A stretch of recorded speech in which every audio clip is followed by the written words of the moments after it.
Sir Jaganmohan Reddy గారు త్వరలో 2.0 చూస్తారని చెప్తున్నారు వైసీపీ పార్టీ. జగన్మోహన్ రెడ్డి గారిని 2.0లో చూస్తారు వచ్చే గవర్నమెంట్ అని చెప్తారు. కానీ 2.0 రానేమో అది వాళ్ళ కళ అని చెప్పి పవన్ కళ్యాణ్ గారు చెప్తారు.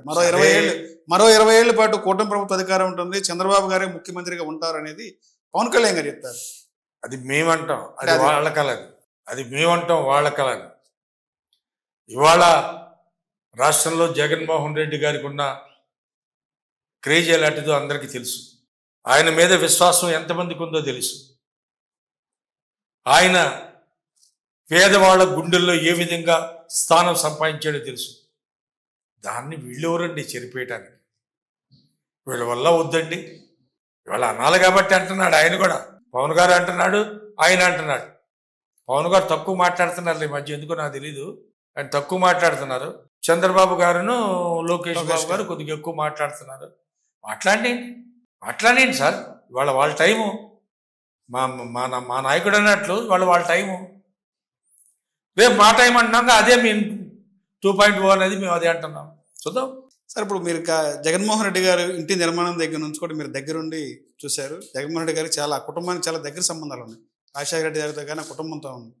గతంలో జగన్మోహన్ రెడ్డి గారి మీద కొన్ని ఆరోపణలు చేసేవాడు.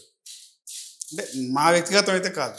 తాడేపల్లిలో కూర్చొని పబ్జీ ఆడతారు, పరిపాలన పట్టించుకోడు, ఎక్సెట్రా. కానీ ఇది ఎంతవరకు కరెక్ట్ అంటారు?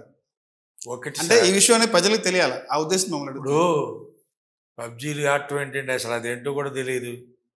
ఆయన ఎక్కడ కూర్చున్నా, ఇంట్లో కూర్చున్నా, ఇంకొక చోట కూర్చున్నా కూడా వీటి మీద ఉంటుంది ఎప్పుడు కూడా ఆయన దృష్టి. ఎవ్రీథింగ్ పక్కా అబ్జర్వేషన్ ఉంటుంది.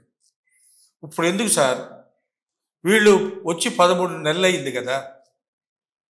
ఆయన పరిపాలన చేసిన దానికి, అప్పుడున్న లా అండ్ ఆర్డర్కి ఏమంటారు, అప్పుడు ప్రభుత్వ సిస్టమ్ నడిచిన విధానానికి ఇప్పటికి చెప్పండి.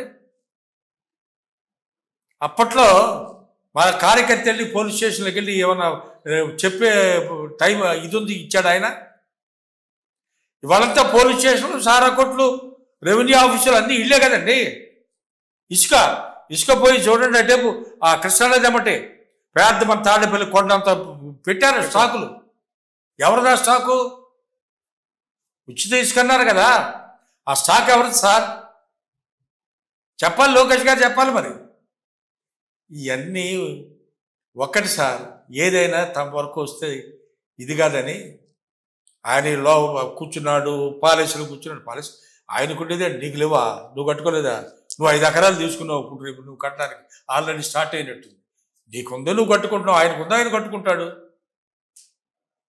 ప్రజాస్వామ్యంలో ఎవరికుండే వ్యాపారాలు వాళ్ళకుండే, ఎవరికుండే లావాదేవీలు వాళ్ళకుంటే, ఎవరి పనులు వాళ్ళు చేస్తున్నారు. నువ్వు పాలసీలు కాకుండా ఏమన్నా పూరు గుడిసెలు ఉన్నా నాయన?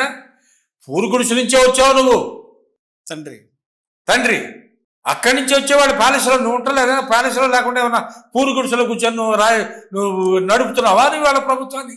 అనవసరమైన మాట. ఇప్పుడు ఒకటండి, పరిపక్వత లేని వ్యక్తులు మాట్లాడే మాటలు చాలా జుగుప్సాకరంగా ఉంటుంది వినేవాళ్ళకి కానీ చూసేవాళ్ళకి కానీ. అది తప్పండి. జనం అబ్జర్వ్ చేయట్లేదని అనుకోవద్దండి. నేను ఇవాళ ప్రజల్ని తిరుగుతున్నా, నేను వెళ్తున్నా, నా కాన్స్టిట్యున్సీకి వెళ్తున్నా, మిగతా చోట్లకి వెళ్తున్నా, అన్ని చోట్లకి వెళ్ళి నేను చూస్తున్నా. They are very enlightening. వాళ్ళు they are waiting for opportunity.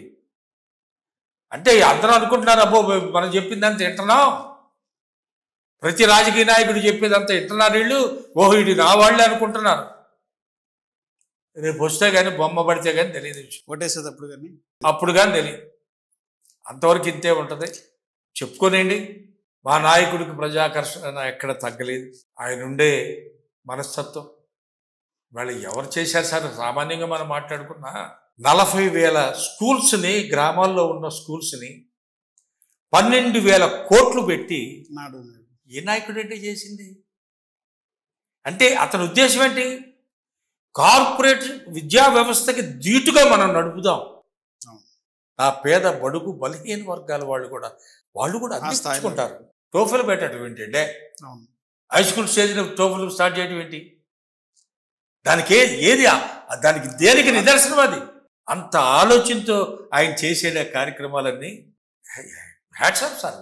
అంటే నేను ఈ పార్టీలో ఉంటున్నాను లేకుంటే ఇదని కదా, అసలు వ్యవస్థని, ఈ ప్రజాస్వామ్యంలో ఉన్న ఈ సిస్టాన్ని ఎక్కడి నుంచి మనం ప్రజల్ని నాడి పట్టుకుని అభివృద్ధి చెందితే పేద బడుగు బలహీన వర్గాల వాళ్ళు కూడా అభివృద్ధి చెందుతారు. చదువు ఉంటేనేగా, దాని మీదే కదా ఆయన బోల్డ్ ఎంత ఖర్చు ఫోకస్ పెట్టింది దాని మీద. ఫోకస్ పెట్టింది. చాలా గొప్ప స్కీములు కదా. ఎక్కడ ఆగిపోయినాయి. ఈయన ఏదో చెబుతున్నాడు, రోజుకోడు చెబుతున్నాడు, ఎవడికి అర్థం కాదు, ఆయనకు అర్థం కాదు. మరి ఈ రోజున కూటమి ప్రభుత్వం వచ్చిన తర్వాత అదే ప్రైవేట్ ప్రభుత్వ పాఠశాలలో సన్నబియ్యంతో అన్నం ఫుడ్ పెడతామని చెప్తున్నారు. ఎక్కడ సన్నబియ్యం మొన్నారు, వాళ్ళ మంత్రి చూశారుగా. ఆ సన్నబియ్యంలోనే ఏదో బతుకే ఏదో అంటున్నారు కదా సార్. మరి వాళ్ళకే తీరాలి, తినే పిల్లల్ని అడిగితే చూస్తారు. ఇప్పుడు వీళ్ళవన్నీ కూడా మసిపూసి మారేడుకాయ చేయటమే కానండి, ఏమి లేదు. 5 ఏళ్ళు ఇట్లాగే గడుపుకొని ఏదో వాళ్ళ బాధలు అయ్యేవాళ్ళు పడి వాళ్ళు 1,00,000 కోట్లకి ఇంకొద్దిగా యాడ్ చేసుకొని వాళ్ళ దీంట్లో వాళ్ళు ఉంటారు.